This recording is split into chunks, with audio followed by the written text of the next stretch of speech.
tô aqui para mais um Dream Team, esse espacinho onde eu trago colegas tão especiais para conversar com vocês, hoje sobre polineuropatia periférica e como a interação entre o neurologista e o reumatologista pode gerar bons frutos, não só para o diagnóstico, como para o tratamento desse problema. Bom, na polineuropatia periférica, o dano acontece nos pequenos nervinhos presentes na periferia, né, nos braços, mãos, pernas e pés. Muitas condições, muitas doenças estão associadas a esse problema. Muitas delas reumatológicas, por isso nós estamos aqui falando sobre isso. Para a gente tentar entender um pouquinho melhor o que acontece, nós podemos imaginar os nossos nervos como se fossem fios elétricos, fios que conduzem eletricidade, que são formados aí por vários microfilamentos revestidos por uma capa protetora, né? Se por algum motivo esse fio elétrico ele fica desgastado, essa capa se rompe, o que acontece? Bom, além do perigo de um choque, com certeza esse aparelho que está ligado a ele não vai funcionar muito bem. Com o nosso nervo é mais ou menos a mesma coisa. Ele é formado por vários desses microfilamentos, que no caso são os axônios dos neurônios. Cada um deles é revestido por uma capinha de gordura, que é a bainha de mielina, que serve então para fazer um isolamento elétrico aí desse axônio e permitir que esse impulso passe de forma correta. Da mesma forma, cada um deste axônio, deste neurônio, ele é irrigado por um vaso sanguíneo que leva para ele nutrientes e oxigênio. Então esse vasinho tem que estar aí com o seu funcionamento correto, né? E a capinha da baía de mielina da mesma forma, para que possamos ter a condução deste impulso elétrico de forma correta, certo? Bom, o link entre doença reumatológica e polineuropatia periférica pode acontecer de várias formas.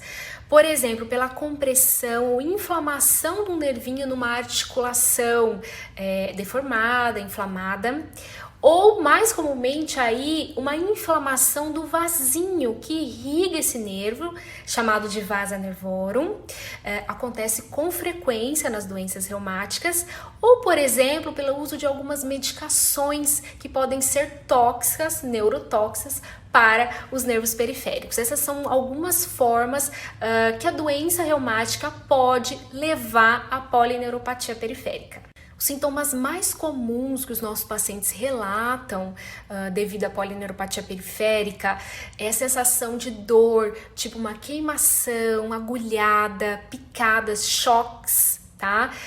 Na periferia, né? Em mãos, pés, plantas dos pés.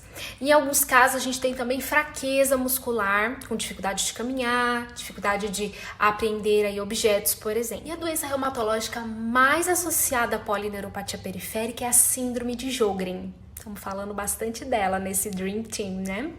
Então, na síndrome de Sjögren, mais da metade dos pacientes podem desenvolver polineuropatia periférica e normalmente ela acomete mais a parte sensitiva, não tanto a parte motora. Então, com aqueles sintomas que eu disse anteriormente. No lúpus também pode acontecer, até 18% dos pacientes podem desenvolver. Na artrite reumatoide também é variável de 10 a 20% dos casos. Com o tratamento precoce da artrite reumatoide, essa chance diminui bastante, tá? Já na espondilite anquilosante, por exemplo, é bem menor o acometimento aí dos nervos periféricos. E nas vasculites sistêmicas, que são doenças que justamente inflamam os vasos sanguíneos, quando o acometimento se dá nesses vasos de médio e pequeno calibre, nós podemos ter inflamação da vasa nervorum, que são esses vasinhos que irrigam aí os nervos periféricos. Então isso acontece, por exemplo, na poliarterite nodosa, na poliarterite microscópica, na granulomatose com poliangeite, a antiga granulomatose de Wegener, na granulomatose eosinofílica com poliangeite, a antiga Churg-Strauss. Acontece também nas vasculites secundárias, as crioglobulinemias, né, muito associadas aí à hepatite C. Nessa condição, a grande maioria dos pacientes evoluem com polineuropatia periférica. Olha, gente, as doenças reumatológicas não são nem de longe a principal causa de polineuropatia periférica. Inclusive, os nossos pacientes podem ter outras doenças associadas que geram esse problema. Por isso que é tão importante a gente avaliar se os sintomas do paciente estão realmente ligados ao acometimento do nervo periférico, ou se pode estar havendo acometimento do sistema nervoso central, raiz desse nervo, assim como definir se é um ou são vários nervos acometidos, enfim. É imprescindível em muitos casos a ajuda à avaliação do nosso colega neurologista clínico. Então ele chega, né, Nilson, com seus martelinhos, diapasões, muitas vezes prontamente realizam o exame de eletroneuromiografia e nos ajudam muito no diagnóstico e depois também no tratamento e manejo dos pacientes. Por isso que hoje eu trouxe um convidado muito especial. Ele é neurologista, neurofisiologista clínico, Dr. Nilson Moro Júnior, para falar um pouquinho com a gente sobre polineuropatia periférica e o exame da eletroneuromiografia. Vamos lá?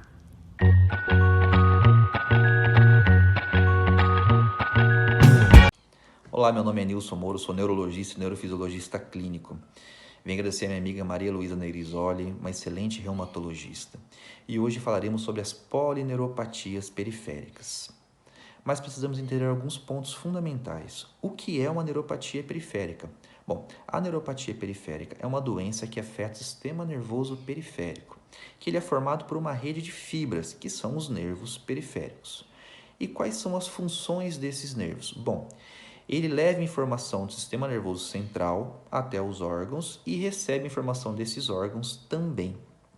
Os nervos, como a doutora Maria Luísa falou, são formados por fiozinhos, que são os axônios, que é onde trafegam as informações.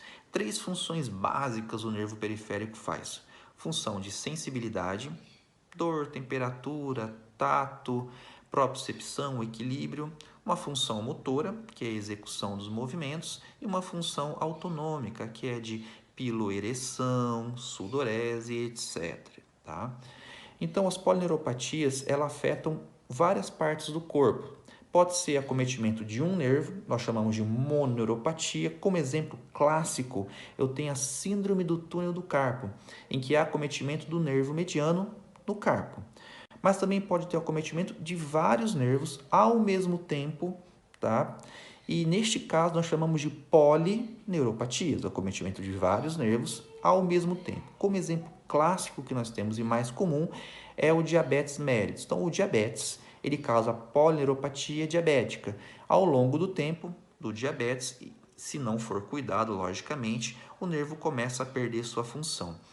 E no caso das doenças reumatológicas também pode ocorrer o que chamamos de mononeuropatia múltipla, que seria a forma mais comum que a gente vê relacionado, por exemplo, ao lúpus, poliarterite nodosa, mas outras doenças como o Sjögren, como a doutora Maria Luísa falou, também pode ter um acometimento difuso, principalmente sensitivo e axonal. E como que eu sei, como que eu identifico se um paciente tem ou não tem uma neuropatia periférica? Bom, a primeira parte é fazer o exame clínico. Então, quando ela vai ao neurologista, o paciente, a gente faz um exame minucioso. Avaliamos dor, temperatura, propriocepção, alteração palestésica, no caso a gente usa o diapasão, tudo isso para testar sensibilidade. Também testamos força motora de todos os membros, para identificar se tem algum músculo ou algum movimento que está alterado. E ali tentamos fazer o que nós chamamos de topografia da lesão. Esta é uma lesão que acomete exclusivamente os nervos periféricos ou se tem algum acometimento mais central, com acometimento do sistema nervoso, como encéfalo ou medula. Fazendo a topografia desta lesão, nós vamos escolher qual é o melhor exame para poder identificar e, logicamente, elucidar aquele pensamento clínico nosso. O exame mais indicado no caso das neuropatias periféricas é a eletroneuromiografia. Este é um exame que nós avaliamos o funcionamento do nervo periférico através de mini choques. Então eu dou choque no nervo, ele funciona muito parecido com um fio elétrico, e capto neste nervo mesmo. E uma outra parte do exame é a eletromiografia, em que eu coloco um eletrodo de agulha dentro do músculo. A seguir, vocês verão alguns exemplos, tá, desta condução sensitiva e motor e da eletromiografia, de como ela é realizada. Este é um exemplo de condução sensitiva, em que eu estimulo o nervo e capto no próprio nervo. Como exemplo, estou estimulando o nervo mediano e captando no segundo dedo. Se observarmos, isso cria uma onda, no qual nós avaliamos para saber se está dentro da normalidade ou não.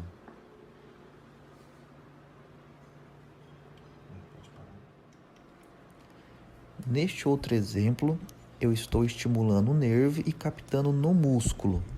No caso, estimulo o nervo mediano e capto no músculo abdutor curto do polegar. Aqui é um estudo da condução motora. Esta é a eletromiografia, em que eu coloco uma agulha dentro do músculo que eu desejo estudar. Ali eu avalio os potenciais unidades motoras. Esses potenciais vão me falar se o músculo está normal, se tem um padrão miopático que aparece nas miopatias, ou um padrão neuropático que, por exemplo, aparece nas neuropatias. Essa é a parte um pouco mais dolorosa do exame. Portanto, a eletromiografia serve para eu mapear os nervos do corpo. Saber se tem acometimento de um nervo, de vários nervos ou de uma forma assimétrica. Saber se o acometimento é exclusivamente na mielina, que é aquela capinha que recobre o nervo, ou se é no axônio. Saber se é um acometimento exclusivamente sensitivo ou exclusivamente motor ou mesmo misto. Através desse padrão estabelecido, eu consigo saber quais doenças que poderiam levar àquele tipo de padrão que eu estou encontrando na eletromiografia. Por exemplo, nas doenças reumatológicas, como a doutora Maria Luísa falou, eu vejo muito padrão de mononeuropatia múltipla, em que há acometimento assimétrico dos nervos, certo? Isso é um padrão muito clássico nas vasculites sistêmicas. Na síndrome de Sjögren, por exemplo, eu vejo muito padrão de polineuropatia sensitiva e axonal, em que é uma perda de toda a sensibilidade pelo corpo, a qual chamamos de neuronopatias sensitivas. Existem também medicações que poderiam levar a neuropatias periféricas, por exemplo, a cloroquina, a leflunomida, os próprios quimioterápicos que são muito utilizados nos tratamentos oncológicos, tá? A própria amiodarona nos tratamentos cardiológicos. Então devemos ficar muito atentos para saber se não é a doença, mas sim o medicamento que estamos tratando esse paciente, não pode estar ocorrendo alguma lesão do nervo periférico. Existem sim outras causas, no caso assim, é uma lista vasta de doenças. As mais comuns, polineuropatia diabética. O diabetes, depois de determinado tempo, pode levar a um padrão de neuropatia periférica se não for cuidado. O próprio hipotiroidismo, deficiência de vitamina B12, o alcoolismo, doenças renais, doenças hepáticas e algumas doenças inflamatórias. Como exemplo clássico que nós temos é a síndrome de Guillain-Barré. Mas de tudo que eu falei, o mais importante é o diagnóstico precoce. Eu preciso identificar, saber se aquilo é realmente uma neuropatia periférica, tentar identificar a causa para fazer um tratamento. Lembre-se de uma coisa, tempo é nervo. Então, quanto mais tempo eu demoro para fazer o diagnóstico, mais nervo eu perco. Então, o diagnóstico precoce, eu tenho uma recuperação mais rápida desse nervo e de suas funções principalmente. Muito obrigado a todos.